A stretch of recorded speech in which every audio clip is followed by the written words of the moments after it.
भक्तों, ओम गंग गणपते नमः। जो मनुष्य बुधवार के दिन भगवान श्री गणेश जी का कथा सुनता है या पूजा करता है, उसके जीवन के सारे कष्ट मिट जाते हैं। बुधवार का दिन भगवान श्री गणेश जी को समर्पित है। वह देवताओं में सबसे प्रथम पूजनीय है। वह देवता जिन्हें हर कार्य में सबसे पहले स्मरण किया जाता है, जिनका नाम लेते ही सारे विघ्न दूर हो जाते हैं। जो व्यक्ति बुधवार की सुबह उठते ही गणेश जी की कथा सुनता है, उसका जीवन स्वयं प्रभु के आशीर्वाद से भर जाता है। उसके जीवन के सारे पाप दुख विघ्न और उसके सारे पाप दुख और विघ्न मिट जाते हैं। जैसे सूरज की पहली किरण अंधकार को मिटाती है, उसी तरीके से भगवान गणेश का नाम लेते ही हमारे सारे कष्ट दूर हो जाते हैं। बुधवार के दिन गणेश जी की कथा सुनता है तो उसके घर की नकारात्मक शक्ति समाप्त हो जाती है और सकारात्मक शक्ति का वास होता है। घर में धन सौभाग्य और शांति का वास होता है। व्यापार में उन्नति होती है। परिवार में प्रेम बढ़ता है। हमारा विवेक, हमारी सफलता, हमारे संस्कार सब उन्हीं पर निर्भर है। इसलिए यह दिन केवल पूजा का नहीं बल्कि आत्मा की शुद्धि का भी दिन माना जाता है। कहते हैं कि गणेश भगवान की पूजा करने से सारे विघ्न दूर हो जाते हैं और हमारे सारे कार्य बनने लगते हैं। आइए अब हम गणेश भगवान का स्मरण करते हुए कथा का श्रवण करते हैं। अगर हमारी कथा आपको अच्छी लगती है तो वीडियो को लाइक सब्सक्राइब अवश्य करिएगा। आइए अब कथा का श्रवण करते हैं। प्राचीन भारतवर्ष के उत्तर में जहाँ हिमालय की गगनचुंबी चोटियाँ आकाश को चूमती और हरियाली की गोद में बर्फ की सफ़ेद चादर लिपटी रहती है, वहाँ एक अत्यंत समृद्धशाली गौरवशाली राज्य हुआ करता था। बसंतपुर इस राज्य की शोभा देखते ही बनती थी। चारों ओर ऊंचे मंदिर, सुंदर उद्यान और पवित्र नदियों का बहता जल इस नगरी को स्वर्ग जैसा अनुभव कराता था। एक शुभ मुहूर्त में रानी ने प्रथम पुत्र को जन्म दिया, जिसका नाम रखा श्याम केतु। श्याम केतु के जन्म पर बसंतपुर में उत्सव मनाया गया, मानो स्वयं देवी देवताओं ने पुष्प वर्षा की हो। श्याम केतु बचपन से ही शांत स्वभाव से और बुद्धिमान था। अपने पिता की तरह धर्म के मार्ग पर चलने वाले थे, लेकिन नियति ने कुछ और ही सोच रखा था। कुछ वर्षों के बाद रानी ने एक साथ 2 और राजकुमारों को जन्म दिया, जिन राजकुमारों के जन्म के साथ पूरे राज्य में प्रकृति ने अपना रुख बदल दिया। उस दिन दोपहर में ही घोर अंधेरा छा गया। बिजली कड़कड़ाने लगी। बिना बादल ही सूखा अकाल जैसा वातावरण बनने लगा। राजा जयचंद्र का मन बहुत आशंकित हो उठा। उन्होंने रानी से कहा, हे प्रिय, इन दोनों के बालकों के जन्म के क्षण कुछ विचित्र घटनाएं हो रही हैं। मेरा हृदय कहता है यह कोई शुभ संकेत नहीं है।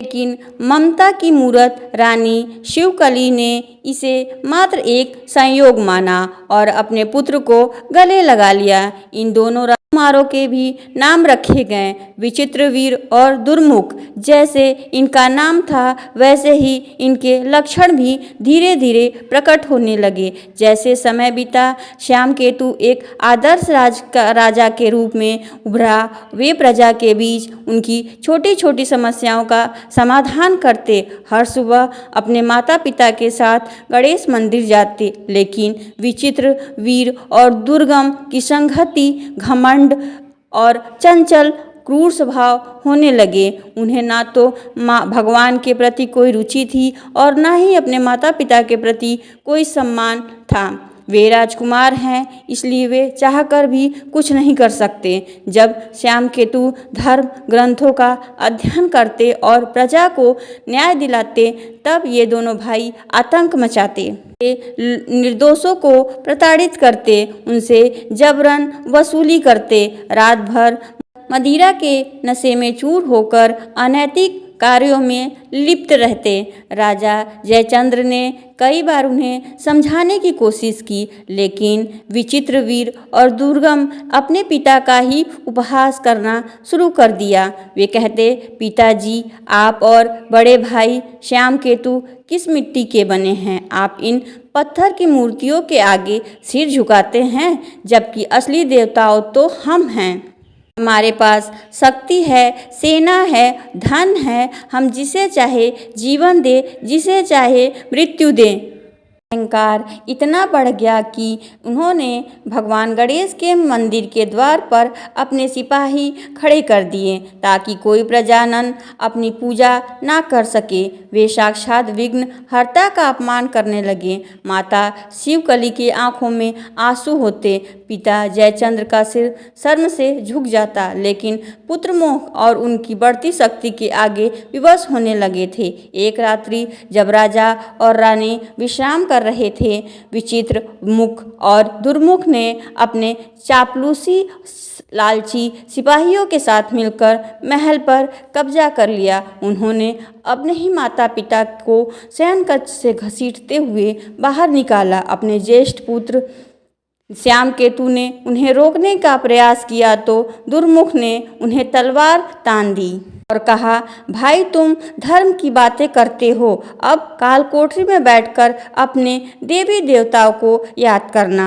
उनकी काल रात्रि में विचित्रवीर और दुर्गम ने अपने माता पिता और बड़े भाई को जंजीरों में जकड़कर अंधेरी काल कोठरी में डाल दिया, जहां सूरज की एक किरण भी न पहुंच सके। वहां केवल अंधेरा था, शीलन थी, दुर्गंध थी। राजा जयचंद्र अपनी पत्नी शिवकली को इस महल में सिर आंखों पर रखा जाता था, जहां उनके अपने ही पुत्र ने भूखा प्यासा तड़पने के लिए छोड़ दिया। जब अहंकार अंधा हो जाता है तो अपनों और भगवान का अपमान स्वयं करता है, तो पाप का घड़ा एक दिन अवश्य भरता है। राजा जयचंद्र ने उस घर अंधकार में भगवान श्री गणेश का स्मरण करना नहीं छोड़ा। वे निर्बल आवाज में बोले, हे गणेश जी, आपसे प्रार्थना है, अगर हमसे कोई भी भूल हो गई तो हमें क्षमा करिए। अज्ञानी बालकों को सद्बुद्धि देना। इधर महल के बाहर विचित्रवीर और दुर्गमुख ने अधर्म का तांडव मचाना शुरू कर दिया था। वे अब बसंतपुर के राजा बन चुके थे। प्रजा में त्राही त्राही हो उठी थी, लेकिन तभी दिव्य विधान ने अपना कार्य करना शुरू किया। भगवान गणेश जो विघ्नहर्ता भी हैं, विघ्नहर्ता भी उन्होंने दोनों पापियों को दंड देने का निर्णय किया। अगले दिन जब विचित्रवीर राज सिंहासन पर बैठा, इन दोनों पापियों को दंड देने का निर्णय लिया। अगले दिन जब विचित्रवीर अचानक सिंहासन पर बैठा, अचानक उसकी आंखों के सामने अंधेरा छाने लगा। उसे लगा कि शायद रात हो गई है, लेकिन जब उसे हाथ बढ़ाकर टटोलना चाहा तो कुछ दिखाई नहीं दिया। उसने चिल्लाकर कहा, दुर्मुख, दीप जलाओ, मुझे कुछ दिखाई नहीं दे रहा है। तभी महल के सबसे ऊंचे स्थान पर बैठकर जो विचित्रवीर और दुर्गम कल तक अठलास कर रहे थे, आज वे अपनी परछाई से भी डरने लगे थे। विचित्र की आंखों के सामने गहन अंधेरा था। से अपनी ही उंगलियां नहीं दिखाई दे रही थी। वह चिल्लाता, सैनिकों को पुकारता, लेकिन उसकी आवाज़ें दीवारों से टकराकर वापस आ जाती। दुर्मुख की भी पीड़ा का कोई अंत नहीं था। उसके शरीर पर बड़े बड़े घाव उभरे हुए थे। वे सामान्य रोग नहीं थे। उसके घाव में ऐसी जलन थी कि मानो भगवान अग्निदेव स्वयं प्रकट होकर उसके मांस को झुलस रहे हैं। महल के सबसे कुशल वैद्य बुलाए गए, जड़ी बूटियों का लेप लगाया गया, लेकिन जैसे कोई औषधि उसके शरीर को छूती, वह तेजाब की तरह जलने लगता। भगवान गणेश का वह क्रोध था जब कोई अपने ही माता पिता का अपमान करता। पूरे महल में एक दहशत फैलाई थी। जो सैनिक कल तक उन राजकुमारों की चापलूसी कर रहे थे, वे आपस में खुद ही श्रापित बन चुके थे। बसंतपुर के लोग अपनी राजा जयचंद्र के लिए जान न्यौछावर करते थे। अब वे महल की ओर देखते भी नहीं थे। में खड़ी फसलें रातों रात सूख कर राख हो गई। पवित्र नदियों का जल काला पड़ने लगा। आसमान में मंडराते गिद्ध इस बात का संकेत दे रहे थे कि बसंतपुर का विनाश निश्चित है। इधर धरती की गहराई में बली उस काल कोठरी जहाँ नरक से भी अधिक कष्ट था, वहाँ एक अद्भुत ऊर्जा का संचार हो रहा था। राजा जयचंद्र, रानी शिवकली और राजकुमार श्यामकेतु बेड़ियों से जकड़े हुए थे। कई दिनों से उनके गले में पानी की एक बूंद भी नहीं थी। रानी शिवकली की हालत अत्यंत नाजुक हो गई। उनका सिर राजा की गोद में था और वे बार बार मूर्छित हो रही थी। श्यामकेतु ने अपने बेड़ियों को खींचते हुए अपनी माता के पास पहुंचने की कोशिश कर रहे थे, लेकिन लोहे के जंजीर उसके मांस को खींच रही थी। उसे कतार स्वर में कहा, पिताजी, क्या भगवान गणेश हमें भूल गए हैं? क्या हमारी भक्ति में कभी कोई कमी रही है? माता की यह दशा देखकर भगवान विघ्नहर्ता गणेश जी को हम पर दया नहीं आती। राजा जयचंद्र की आंखों में आंसू थे, लेकिन उन्हें अपने भगवान श्री गणेश पर पूर्ण विश्वास था। लेकिन उनके विश्वास का दीपक अभी तक भी जल रहा था। उन्होंने कांपते हुए हाथ श्यामकेतु के सिर पर रखे। बोले, पुत्र, धैर्य मत खो। धैर्य में ही हमारी परीक्षा होती है। भगवान उन्हीं लोगों की परीक्षा लेते हैं जिनके अंदर धैर्य और संयम होता है और जिन्होंने सच्ची श्रद्धा से भगवान का स्मरण किया है और पूजा पाठ किया है। गणपति बप्पा मौर्य गणेश भगवान कभी अपने भक्तों को नहीं भूलते हैं। जब अंधकार होता है उस समय हम भगवान हमारी सबसे बड़ी परीक्षा ले रहे होते हैं। अपने भक्तों की हमेशा परीक्षा लेते हैं कि क्या वो हमारी भक्ति में सच्ची भावना से जुड़े हैं या नहीं। अभी सूर्योदय सबसे पहले करीब था। यह परीक्षा है। हम सब यहाँ भूखे प्यासे नहीं हैं। हम अपनी श्रद्धा की और तपस्या कर रहे थे।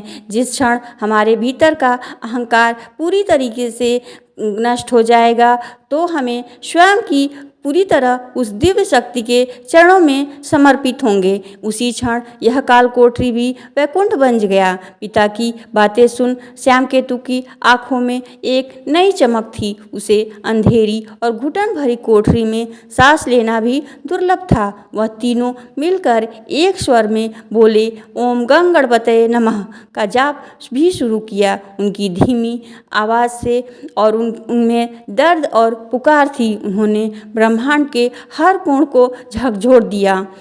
एक ऊपर महल में बैठे सुख सुविधाओं का भोग करने वाले भाई अपनी शक्ति के बावजूद नरक जैसी पीड़ा का भोग कर रहे थे। दूसरी ओर नीचे काल कोठरी के मौत में साए बैठे तीनों प्राणी परम शक्ति का अनुभव कर रहे थे। मंत्रों का गूंज धीरे धीरे उस कोठरी की दीवार को पार करने लगा। जैसे जैसे वो जाप करते, अपनी भूख प्यास का एहसास बंद होना शुरू हो गया। ऐसा लगा मानो उनके चारों ओर एक दिव्य कवच बना हुआ है। तभी एक विचित्र घटना घटी। उसी काल कोठरी की छत से जहाँ केवल धूल मकड़ी जाले गिरते, वहाँ पानी की कुछ बूंद अपने आप गिरने लगी। वह पानी साधारण नहीं था, उसमें गुलाब और खेवर की अद्भुत सुगंध थी। राजा जयचंद्र ने उस जल को अपने हाथों में लिया और रानी शिवकली के होठों पे लगाए। जैसे ही वो जल रानी के भीतर गया, उनकी चेतना वापस आ गई। उनके चेहरे पर एक अलौकिक तेज छाया हुआ था। वह साधारण गणपति का आशीर्वाद था जो गुप्त रूप से अपने भक्तों को पहुंचा रहे थे, परंतु उसके ऊपर महल की स्थिति बहुत ही भयानक और विचित्र था। विचित्र वीर को जो अंधा हो चुका था, वह पागलों की तरह व्यवहार करने लगा था। उसे अपने मंत्रियों को आदेश दिया, जाओ उन तीनों को काल कोठरी से बाहर निकालो और मेरे सामने लाओ। लगता है यह सब उसके किसी काले जादू का परिणाम है। जब तक वे मरेंगे नहीं, यह मेरा कष्ट दूर नहीं होगा। जो कहरा रहा था उसे अपनी बात पर सहमति दी। उन दोनों के मन में पश्चाताप की जगह और भी अधिक घृणा भर गई थी। वे समझ नहीं पा रहे थे कि वे किस आग में जल रहे हैं। वह अपने ही कर्मों की आग में हैं। सैनिक राजा जयचंद्र ने कहा, पुत्र, हमने तुम्हें कोई श्राप नहीं दिया, हमने तो केवल प्रार्थना की। जो तुम भोग रहे हो वह विधि का विधान है, जो हर शुभ कार्य करने से पहले पूजे जाते गणेश भगवान जी के तुमने द्वार बंद कर दिए। आज उन्होंने तुम्हारे सुख के द्वार बंद कर दिए। तलवार हवा में लहराई, उसकी आंखों पर पड़ी पट्टी लेकिन उसके मन पर चढ़ी अंधकार की पट्टी बहुत भी मोटी हो चुकी थी। उसने अपनी पूरी शक्ति से तलवार से वार किया जहां राजा जयचंद्र खड़े थे। दरबार में मौजूद सभी सैनिक और मंत्री की सांसें थम सी गई। रानी शिवकली ने आंखें बंद कर ली और चिल्लाई, हे गणपति गणेश, रक्षा करिए। जैसे ही तलवार राजा जयचंद्र के मस्तक के समीप पहुंची, अचानक ऐसा चमत्कार हुआ जिसे देखकर सब आश्चर्यचकित हो गए। हवा में एक भीषण गरजना प्रारंभ हुआ। राजा जयचंद्र के चारों ओर एक सुनहरी आभा प्रकट हुई। वह तलवार राजा को छूने के बजाय किसी अदृश्य वज्र से टकराकर सैनिकों के टुकड़ों में बिखर गई। तलवार के वे टुकड़े साधारण लोहे की तरह नहीं गिरे, बल्कि जलते हुए अंगारों में बदल गए। विचित्र के पैरों पर चाप गिरा। विचित्र दर्द से चिल्ला उठा। उसके हाथ जिससे उसने तलवार पकड़ी थी ऐसे जलने लगे मानो तपते हुए सूरज को छू लिया। वे पीछे हटकर सिंहासन के नीचे गिर पड़ा। उसकी आंखों की पट्टी खुली, लेकिन उसकी दृष्टि भी अभी शून्य थी। वह केवल अंधकार में हाथ पैर मार रहा था। दूसरी ओर दुर्मुख, जो अपने सड़ते हुए शरीर के साथ सिंहासन के पास बैठा हुआ था, उसने चीख कर कहा, यह कैसी माया जाल है। सैनिक, देखते हो क्या हो, इन तीनों को पकड़कर अग्नि के हवाले कर दो। राज्य को नष्ट करने आए हैं। तो साक्षात चमत्कार देखकर भी वह उसे माया जाल समझ रहा था। सैनिक आगे बढ़े, लेकिन जैसे ही उन्होंने राजा जयचंद्र और राजकुमार श्यामकेतु की ओर हाथ बढ़ाया, उनके शरीर पत्थर की तरह हो गए। ना कोई पैर हिला पा रहा था, ना कोई हाथ। पूरा दरबार एक विचित्र भांति स्थिर हो गया। उसी क्षण राजमहल के बाहर खड़ी बसंतपुर की प्रजा जोर जोर से आवाज़ देने लगी। प्रजा को पता चल गया कि उनके प्रिय राजा और रानी दरबार में लाया गया है। हजारों की संख्या में लोग महलों के द्वार पर जमा हो गए। वे द्वार पीट रहे थे जिन्हें विचित्र वीर ने बंद करवा दिया था। प्रजा के कंठ से एक ही गूंज निकल रही थी, जय श्री गणेश, जय श्री गणेश। महल के भीतर का वातावरण बदलने लगा। काल कोठरी से जो सुगंध राजा और रानी के पास आई वह पूरे दरबार में फैल गई। लेकिन विचित्र वीर और दुर्गम के लिए यह सुगंध किसी विषैले गैस की तरह थी। उसे सांस लेने में कठिनाइयां होने लगी। श्यामकेतु अब तक मौन खड़े थे। आगे बढ़े। उनके चेहरे पर क्रोध नहीं बल्कि एक करुणा थी। उन्होंने अपने भाइयों को देखते हुए कहा, विचित्र वीर और दुर्मुख, अभी समय है, बदल जाओ। हरता गणेश जी के चरणों में आ जाओ, नहीं तो तुम्हारा विनाश निश्चित है। पिताजी और माता से क्षमा मांगो, यह तुम्हें माफ़ कर देंगे। यह जो तुम भोग रहे हो यह किसी का श्राप नहीं, बल्कि तुम्हारी आत्मा का विलाप है। गणेश भगवान ने तुम्हें दंड देख रहे हैं, वे तुम्हें जगा रहे हैं। जमीन पर ठाका लगाया। उसके स्वर में किसी असुर जैसा हो गया, जैसे उसकी आंखें छीन लिया, मेरे भाई का शरीर गला दे। वह ईश्वर कैसा? श्यामकेतु हमें हमेशा निर्बल तथा निर्बल ही रहेगा। अगर तेरी गणेश भगवान में इतनी शक्ति है तो बुला उसे, दिखा मुझे अपना उसका रूप। इतना कहते ही राजमहल के भीतर के छत में एक और दरार पड़ी। उस दरार में पानी नहीं बल्कि साक्षात गंगा की धार की तरह जल गिरने लगा, जिसे दरबार की सारी गंदगी धोना शुरू हुई। लेकिन विचित्र वीर और दुर्मुख अहंकार ने उसे और भी क्रूर बना दिया। विचित्र वीर के अंधेपन में टटोलते हुए अपने सबसे वफादार दुष्ट सेनापति काल भैरव को पुकारा, जो अभी तक ईश्वरीय प्रभाव से बचा था, क्योंकि उसका हृदय पूरी तरीके से पत्थर बन चुका था। वीर ने आदेश दिया, काल भैरव इन तीनों को ले जाकर महाकुंड में फेंक दो, जहाँ खुखार मगरमच्छ विषैले सर्प रहते हैं। मैं देखता हूँ कि इनका गणेश भगवान क्या करते हैं। रानी शिवकरी, रोपरी, अंधा, विचित्र और गलते हुए शरीर वाला दुर्गम अपनी क्रूरता से अंधे होकर कुंड के किनारे खड़े थे। उनके चेहरे पर एक शैतानी मुस्कान थी। उन्हें लग रहा था कि आज वे आंखों की रोशनी और शरीर की बीमारी का बदला लेंगे। विचित्रवीर ने जोर से चिल्लाकर कहा, काल भैरव, अब विलंब मत करो, इन दोनों को नर्क की गहराई में ढकेल दो। देखते ही देखते कौन सा मूषक वाहक उन्हें बचाने आता है। सेनापति काल भैरव ने जैसे ही जयचंद्र ने अपनी आंखें बंद कर ली, उनके होठों पर अभी भी वही पावन मंत्र था, ओम गंगणपतये नमः। रानी शिवकली ने अपने ज्येष्ठ पुत्र श्याम केतु का हाथ थाम लिया। वो तीनों एक दूसरे के साथ खड़े थे, मानो वे तीन शरीर नहीं बल्कि एक आत्मा है। अखंड विश्वास भी था। काल भैरव ने पूरी शक्ति से धक्का दिया। पलक झपकते ही वो तीनों उस गहरे काले पानी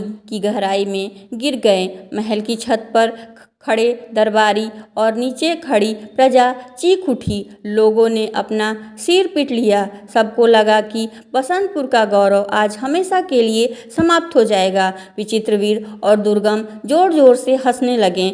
जैसे ही राजा रानी और श्याम केतु उस शरीर ठंडे पानी को छूने वाले थे, अचानक काले कुंड के भीतर एक गर्जना हुई, मानो सैकड़ों हाथी एक साथ चिंगार लगा रहे हों।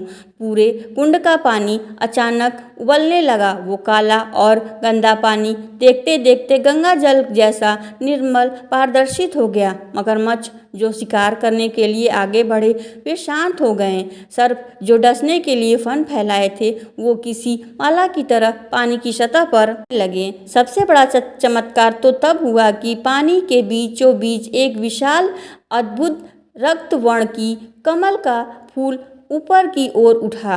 वह इतना बड़ा था कि राजा रानी और श्याम केतु उस पर आराम से बैठ गए। वे डूबे नहीं, उनके वस्त्र तक भी गीले नहीं हुए। वे उस खिलते हुए कमल के आसन पर बैठे विराजमान थे, मानो वो स्वयं देवलोक से आए हों। उनके चारों ओर एक दिव्य प्रकाश हो रहा था, जिसे उस खौफनाक कुंड को अपवित्र के जगह पवित्र नदी में बदल गया। प्रजा को बाहर से यह दृश्य देख रही थी। वह गणपति बाप्पा मोरया की जयकारा लगाने लगी। लोग दीवालों पर चढ़कर यह अलौकिक दृश्य देखने लगे। लेकिन विचित्रवीर जो देख नहीं सकता, वह घबरा गया। उसने दुर्मुख से पूछा, यह कैसा शोर है? क्या वे मर गए? क्या प्रजा विलाप कर रही? दुर्मुख की फटी हुई आंखों ने जो देखा, उसके प्राण सुखा दिए। उसका शरीर पहले से ही बीमारी से घिरा हुआ था। वह और भी अधिक कांपने लगा। उसने कंठ स्वर से कहा, भाई, वे मरे नहीं हैं। वे पानी के ऊपर एक बड़े फूल पर बैठे हैं और मगरमच्छ उनके चरणों को चाट रहे हैं, जैसे कोई पालतू कुत्ता अपने स्वामी का स्वागत करता है। यह सुनकर विचित्र का क्रोध अब पागलपन में बदल गया। उन्होंने लाठी जमीन पर पटक कर चीखा, यह धोखा है। काल भैरव, तुमने भी उनके साथ हाथ मिला लिया। सैनिक, पत्थरों की वर्षा करो, कुंड को मलबे में भर दो। उनका नाम तक नहीं सुनना। पापी सैनिकों ने बड़े बड़े पत्थर उठाए, उस कमल के फूल की ओर फेंके। पत्थर फेंके जा रहे थे, वो हवा में फूलों में बदलते जा रहे थे। तब कोई पत्थर राजा चंद्र के पास पहुंचा तो वह एक सुगंधित पुष्प बनकर उनके चरणों पर गिर जाता। उसी समय आकाश के काले बादल छाए और बिजली ऐसी चमकी कि पूरा राजमहल हिल उठा। उस एक गंभीर और आवाज़ गूंजी, जिसे विचित्रवीर और दुर्गम की हड्डियां तक कांप उठी। वह साक्षात मनुष्य का नहीं, बल्कि साक्षात ब्रह्मांड का स्वर था। मूर्ख पुत्रों, जिस भक्ति को तुम अंधविश्वास कर रहे हो, वह इस सृष्टि का आधार है। जिस पिता ने तुम्हें जीवन दिया, जिस माता ने तुम्हें पाला, उनके साथ क्रूरता का फल है। अब तुम्हें इस जन्म में नहीं बल्कि अनंत काल तक एक भोगना पड़ेगा। अचानक कुंड से एक तेज लहर उठी। वह पानी महल के ऊपरी हिस्से की ओर बढ़ने लगा, जहाँ विचित्र और दुर्मुख खड़े थे। वह पानी नहीं था, वह क्रोध और अग्नि थी, तरल रूप में बाहर आ रही थी। विचित्रवीर और दुर्मुख भागने की कोशिश करने लगे, लेकिन पैर जमीन में चिपक से गए। वे कदम भी नहीं हिला सके। इधर कमल के स्थान पर बैठे राजा जयचंद्र ने हाथ जोड़े और प्रार्थना की, प्रभु मेरे पुत्र अज्ञानी हैं, उन्हें दंड ना दें, मुझे उनका कष्ट दे दें। पिता की हृदय देखिए, जिन्होंने उन्हें कष्ट दिया, उन्हें मारने की कोशिश की, वही पिता आज अपने दोनों दुष्ट पुत्रों की रक्षा के लिए भगवान के सामने हाथ जोड़कर खड़े हो गए।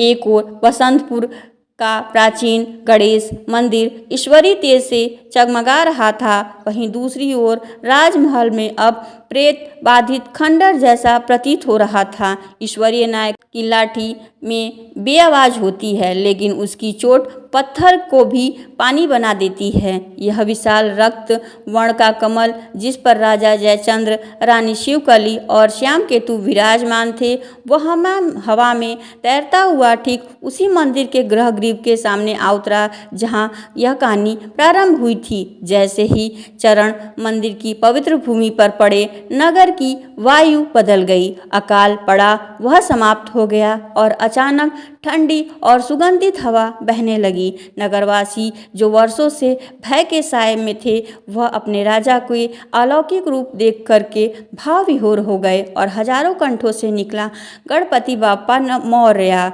गणपतये नमः की आकाश को चीरने लगा। श्याम केतु ने मंदिरों की सीढ़ी पर चढ़कर प्रजा की ओर हाथ जोड़े और की आंखों में विजय का गर्व नहीं बल्कि भक्ति की विनम्रता थी। उन्होंने पुकारा, मेरे बसंतपुर के भाई बहनों, आज का दिन किसी हार या जीत का नहीं है। आज का दिन यह सिद्ध करने वाला है कि अधर्म कितना भी शक्तिशाली क्यों न हो, वह शक्ति सत्य के बढ़कर नहीं होता है। वह एक ओम की ध्वनि के सामने टिक नहीं सकता। हम सब भगवान का स्मरण करते, विघ्न हरता गणेश जी का। इधर महल के भीतर जो दृश्य था वह किसी विश्व सपना जैसा था, विचित्र और दुर्लभ। जो कुछ समय पहले अपनी सेना और धन के मद में डूबे थे, वो आज अकेले रह गए। उनके चापलूसी सेनापति काल भैरव को जैसे ही अपनी आँखों से ईश्वरीय चमत्कार दिखाई दिया, वह अपने प्राणों की भीख मांगता हुआ राज्य छोड़कर भाग गया। अब महल के समय उस कक्ष में केवल दो ही भाई थे, उनके साथ कोई भी नहीं था। उनका अनंत पाप था।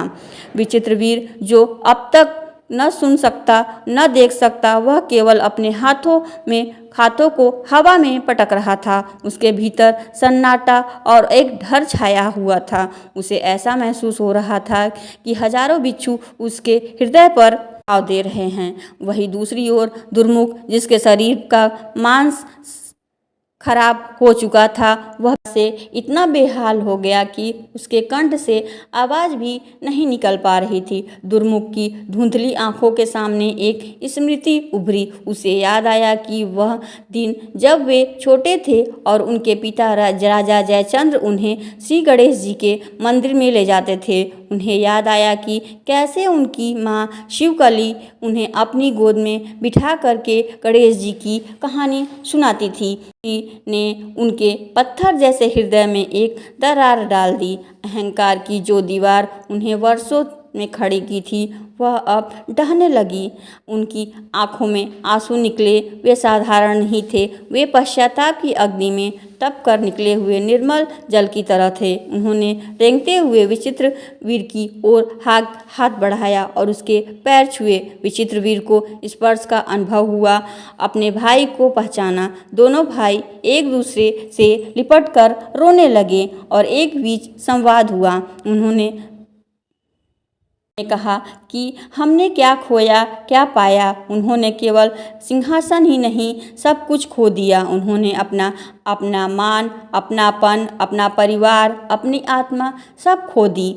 जब पापियों को अपने पाप का वास्तविक बोध होता है तो भगवान दंड नहीं दया में बदल जाते हैं। भगवान कहते हैं ना कि भगवान पापियों को नहीं बल्कि उनके पाप कर्मों को दूर करने की कोशिश करते हैं। धीमी सी गूंज सुनाई दी, वही मंत्र जो उनके पिता जपते थे, ओम गंग गणपतये नमः, ओम सिद्धि विनायक नमो नमः। दुर्गम ने अपनी पूरी शक्ति बटोरी और टूटे हुए स्वर से चिल्लाया, पिताजी माताजी हमें क्षमा कर दीजिए, हमें राजपाट नहीं चाहिए, हमें जीवन में भी कुछ नहीं चाहिए, बस हमें नरक से निकालो, हमारे भीतर जो जल रहा है। विचित्र ने भी अपने हाथ जोड़ किए और बिना कुछ दिशा में देखते हुए सिर झुका दिया। जहाँ मंदिर स्थित था उसके भीतर की तरह इतनी सच्ची थी कि वह सीधा मंदिर के गर्भगृह तक जा पहुंचा। उधर मंदिर की पूजा की थाल लिए खड़ी माँ शिवकली अचानक रुक गई। उनकी ममतामयी आंखों से फिर से आंसू भर आए। उन्होंने राजा जयचंद्र की ओर देखा, कहा, स्वामी क्या सुन रहे हैं? मुझे अपने बच्चों के विलाप के आवाज़ सुनाई दे रही है, वे पुकार रहे हैं। मेरा हृदय कह रहा है कि अब वे बदल गए हैं। राजा जयचंद्र की आंखें बंद थी। उन्होंने भी अपने पुत्र का पुकार आभास किया। श्याम केतु ने कहा, पिताजी भगवान श्री गणेश केवल दंड नहीं देते हैं, उन्हें सुधारने का अवसर भी देते हैं। यदि उसकी आत्मा शुद्ध हो गई तो हमें भी उसे क्षमा कर देना चाहिए। राजा जयचंद्र ने भी अपनी आंखों के आंसू पोंछे और हाथ जोड़कर कहा, प्रभु न्याय करना हमारा धर्म है, लेकिन करुणा करना आपका स्वभाव है।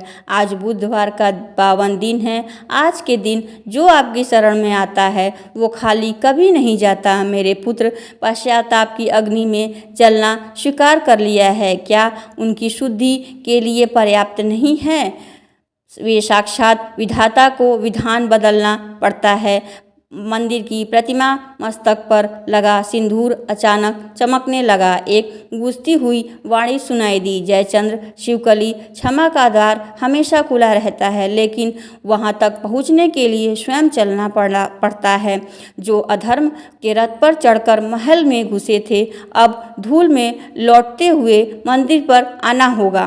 उनकी अंतिम परीक्षा हुई। जैसे ही यह वाणी समाप्त हुई, सर्फ अचानक गायब हो गया। वे स्वर्ण ज्योति अब विचित्र वीर और दुर्गम के चारों ओर एक घेरे तरह फैल गई। विचित्र जो अंधा था उसे अचानक भीतर एक दिशा का अनुभव हुआ। उसे मंदिर की घंटी सुनाई देने लगी। दुर्मुख जिसका शरीर सड़ रहा था वह अपने भाई का हाथ पकड़ा। दोनों राजकुमार ने वह वैभवशाली महल और वह सिंहासन, वह साधारण धन सब कुछ छोड़ दिया। उन्होंने राजसीय वस्त्र त्याग दिए और उसी अवस्था महल से बाहर निकल पड़े। जो कल तक घोड़ों पर सवार होकर लोगों को कुचलते थे, आज वे सड़कों पर खड़े दिखाई दे रहे थे। विचित्र वीर अपने भाई दुर्मुख को सहारा दे रहा था। दुर्मुख विचित्र वीर की ओर दिशा बन रहा था। दुर्मुख के शरीर पर जो खून और मवाद बह रहा था वह जमीन को लाल कर रहा था, लेकिन उसके मुख पर केवल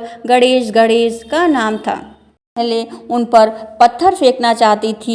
उनकी यह दशा देखकर स्तंभ रह गई। लोगों की नफरत धीरे धीरे करुणा में बदल गई। रास्ते में वे कई बार गिरे। विचित्र वीर का सिर पत्थरों से टकराया, खून बहने लगा, लेकिन वह रुका नहीं। दुर्मुख की जलन बढ़ती जा रही थी। उसे ऐसा लग रहा था वह जीवित है कि अग्नि में जल रहा है, लेकिन उसने अपने भाई का हाथ नहीं छोड़ा। दोनों रेंगते हुए घसीटते हुए पावन मंदिर की ओर बढ़ रहे थे। यह केवल एक रास्ता नहीं था, ये पापों से मुक्ति का सेतु था। जब वे मंदिर की पहली सीढ़ी पर पहुँचे तो उनकी शक्ति पूरी तरीके से समाप्त हो चुकी थी। वे वहीं निढाल होकर गिर पड़े। रानी शिवकली दौड़कर उनके पास पहुँचना चाहती, लेकिन श्याम केतु ने उन्हें रोक लिया। श्याम केतु ने कहा, माँ अभी नहीं, यह उनके और ईश्वर के बीच का क्षण है। विचित्रवीर ने अपनी आँखों की पट्टी खोली, बिना कुछ देखे मंदिर की सीढ़ियों को चूम लिया। उन्होंने चीख कर कहा, हे विघ्नहर्ता, मैं इस राज्य का राजा बनने के योग्य नहीं हूँ। मैं तो आपकी चरणों की धूल बनने के योग्य हूँ। मुझे मेरी दृष्टि नहीं चाहिए, मुझे कोई सुख नहीं चाहिए। मुझे यह बता दो कि क्या आपने मुझे स्वीकार किया। दुर्मुख ने भी अपना सिर मंदिर की चौखट पर पटक दिया। कहा, प्रभु, यह मेरा सड़ता हुआ शरीर मेरे पापों का प्रमाण है। मुझे मिटा दो या इस राख को कर दो। बस मेरे माता पिता के चरणों में मुझे एक बार स्थान दे दो।